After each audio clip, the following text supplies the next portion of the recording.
Meu Senhor Jesus, nós estamos na manhã de hoje na Tua presença, eu e uma multidão de amigos, Teus irmãos em Cristo. Meu Deus, graças a Deus, pelas redes sociais, em casa, no carro, no trabalho, porque queremos nos dessedentar das águas da Tua fonte. Queremos mergulhar no Teu rio, queremos arrependimento do nosso coração. Produz em nossas vidas, meu Deus, para a glória do Teu nome. Queremos o rio da Tua palavra que nos limpa, ensina-nos os Teus decretos, nos faz tomar posse da nossa herança contigo que Deus, o Pai, nos reservou. Sacia-nos, santifica-nos, nós te agradecemos, hoje e sempre. Amém. E graças a Deus. Nós estamos no 13º roteiro bíblico, o livro dos Juízes, ou o livro dos Libertadores. Quando olhamos apressadamente o livro de Juízes, temos a impressão de ver os mesmos assuntos do livro de Josué. Mas há uma grande diferença nos dois livros. Josué mostra Israel vitoriosamente tomando posse da terra de Canaã, enquanto o livro dos Juízes faz o relato do povo israelita habitando na terra da sua herança. Alguns sinais no livro deixam transparecer que o povo não estava mais nos tempos de Josué. Embora Judá tenha agido de forma zelosa contra os cananeus, notamos claramente sua dependência do seu irmão Simeão do que propriamente Deus. Adoni-Bezeque, o rei de Jebus, foi deixado com vida, mas a fúria de Simeão, que nós já conhecemos desde lá do livro do Gênesis, o tratou de maneira brutal em Jerusalém. Meus amigos, excesso de fúria é escassez de sabedoria, com certeza. O período de glória dos israelitas parece ter chegado ao fim. Daqui em diante vamos testemunhar o declínio de Israel como nação teocrática. Não por culpa de Deus, pelo contrário, este fato tem acontecido com a igreja dos nossos tempos. Todo o seu poder contra as suas bênçãos coletivas tem desaparecido, e o que vemos são muito poucas gotas aqui e outras ali, mas Deus não mudou. O poder de Deus está disponível para cada crente em Jesus Cristo. Otiniel nos dá o exemplo de bênção de quem se dispõe a tomar posse dos lugares celestiais em Cristo, como ele tomou posse de Debir. A bênção dos céus está ao nosso alcance e precisamos, como Aques, aqui nós lemos no versículo 15, agir de maneira determinada pela fé, reivindicando nossos direitos na herança, na graça de nosso Senhor Jesus Cristo. Ela diz: dá-me um presente, dá-me a fonte de águas. As bênçãos dos ribeiros de águas prometidos lá em Deuteronômio capítulo 8, versículos 7 a 10. O Senhor teu Deus te faz entrar numa boa terra de ribeiros de águas, de fontes, de mananciais profundos que saem dos vales e das montanhas, águas que refrescam, que limpam nossa alma pela palavra de Deus. E já que vamos iniciar o novo ano, que tal suplicar ao nosso Pai do céu todas as suas bênçãos nessa terra das suas promessas, terra de trigo, de cevada, de vides, de figueiras, de romeiros, de olivais, de azeite, de mel, pão com fartura. Oh, aleluia! Graças a Deus nós temos o Senhor Jesus, o nosso pastor, que nada nos deixa faltar. Ele é a nossa fortaleza, o nosso memorial eterno de louvor. As bênçãos, meus amigos e irmãos, elas vêm mediante o agir do Espírito Santo de Deus em nossas vidas. Mas, se estivermos vazios, como Deus vai agir? Mas apenas começamos a folhear o livro e já notamos o triste e rápido declínio de Israel. Qual a razão? O povo esqueceu-se da presença do Senhor.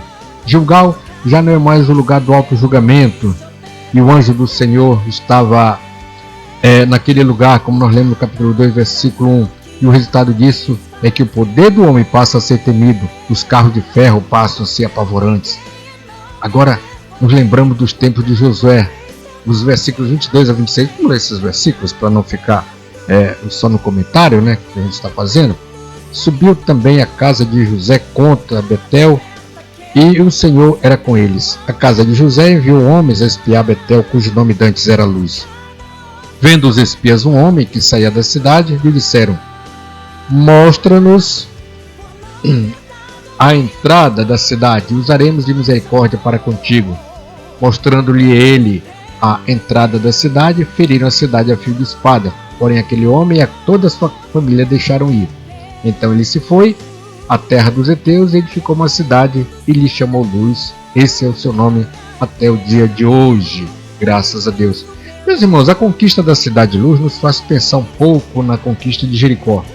Porém não foi a fé demonstrada pelo filho de José que lhes mostrou a porta de entrada da cidade, onde Raabe foi poupada por causa de sua fé.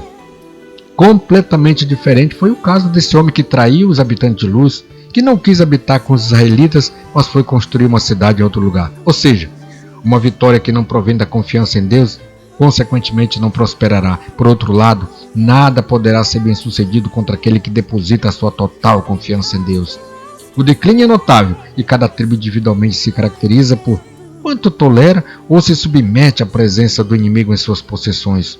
Não muito diferente da igreja do nosso tempo. Moda, ideologia, teologia liberal, frouxidão geral, essa é a palavra correta. É o resultado da fraqueza individual de cada um de nós.